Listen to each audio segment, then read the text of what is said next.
Life Audio.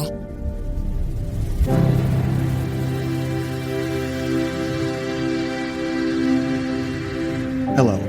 Thank you for listening to Your Daily Bible Verse, the podcast that examines one verse each day to learn more about God and His will for our lives. I'm your host, Kyle Norman. After a brief message from one of our sponsors, we will continue with today's verse.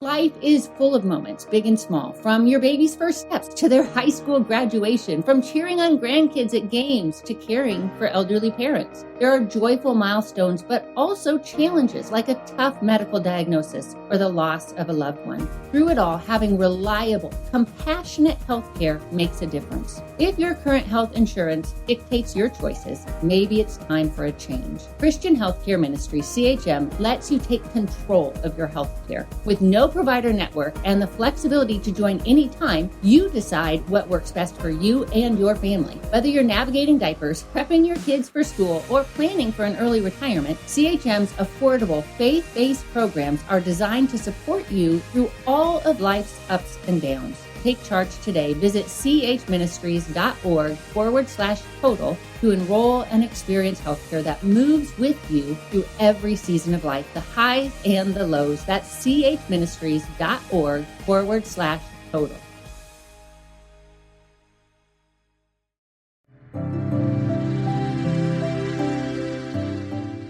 Today's verse can be found in Ephesians chapter 3, verse 6.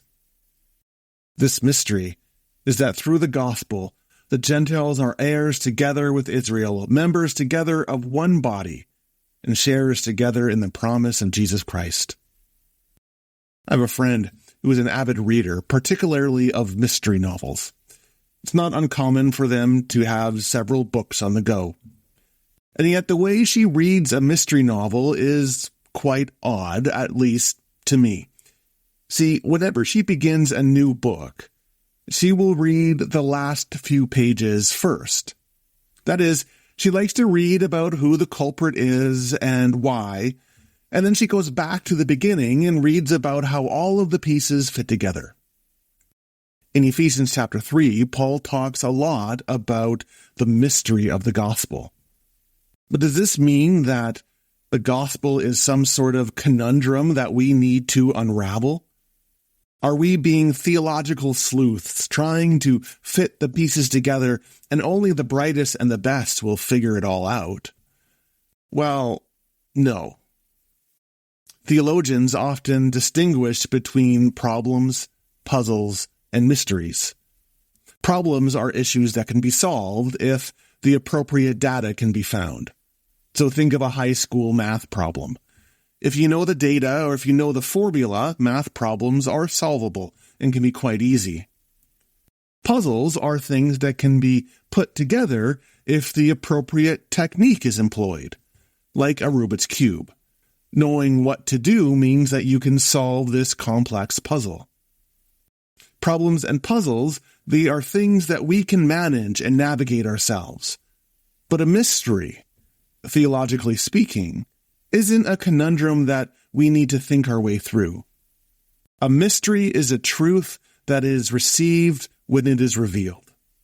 So when Paul writes that in former generations this mystery was not made known to humankind, he is saying that it has now been revealed in the person of Jesus.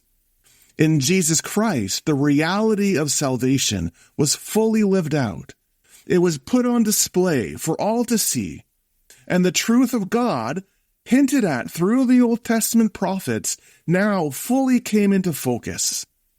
And that truth is this: that Gentiles, non-Jewish people, have become fellow heirs, members of the same body, sharers in the promise of Jesus Christ. Now, if we've grown up in the church, we may have heard that a lot, and so we might think, okay, there's nothing new there. What does that have to do with me? But remember, this message was completely contrary to everything that people thought about the Messiah. They thought he was going to be this Jewish king reestablishing the nation of Israel. But instead, from the very moment when Christ enters the world, Jesus begins to unite everybody, call everybody to himself. And so Paul says that this message that is so transformational and life-giving, I have become a servant of. Why? Because the grace of Jesus that invites all to himself was given to me, even though, as Paul says, I am the least of all the saints. So what does it have to do with you? Everything, because it includes you. The mystery of salvation enfolds around you. When Paul writes Ephesians, he isn't speaking in theological generalities. His desire was that the people in Ephesus, people that he knew and loved very deeply, would understand that he was speaking to them, so that when they read Gentiles are inheritors of the promise of Christ, and how the Gentiles receive the boundless riches of Christ, they were to read themselves into that description. It was about an unfolding of the reality that surrounded their lives. And so we can read ourselves in this. Hear this word today. You are a sharer in the promise of Jesus Christ. And that means that everything that Jesus has promised is yours. When Jesus talks about his eternal presence, I am with you to the end of the age, that is a declaration for you. When he speaks about his forgiveness, have others condemned you? I do not condemn you. It is a truth for you. When he speaks about his unmerited but always present favor, my grace is sufficient for you. It surrounds your life today. But knowing this answer to the gospel mystery isn't where our journey ends. We can't just sit back, having read the end of the book, and relax. Knowing the mystery of the gospel has a challenge for us. And that challenge is this: how will we respond to this mystery? Like Paul, whose life changed in response to Jesus, who literally knocked him off his horse, how will you allow the grace of Jesus to transform you? Because an essential part of this mystery, this revealing of salvation, says Paul, is that, quote, through the church, the wisdom of God in all its rich variety might be made known. There is to be no hiding in our response to Christ and the difference that his love makes in our lives. And so how do we prompt people to investigate the gift of Jesus? Do people look at our life together in the church, including times of prayer, our witness in the world, our authentic worship? Do they look at those things in a way that they might be drawn closer to consider their response to Jesus' love and grace? Remember, the most common quip spoken about the early Christian church was, "See how they loved each other." And that was spoken because the mystery of Christ's love, poured into their hearts through the Holy Spirit, flowed outwardly into the world with boldness and confidence, and the people took notice. The riches of Christ are a gift to the world. The blessing of Christ and the salvation of Christ has been revealed so that people can find themselves within those glorious promises. And so as people who live within this mystery, can we take the step to reveal this mystery to others?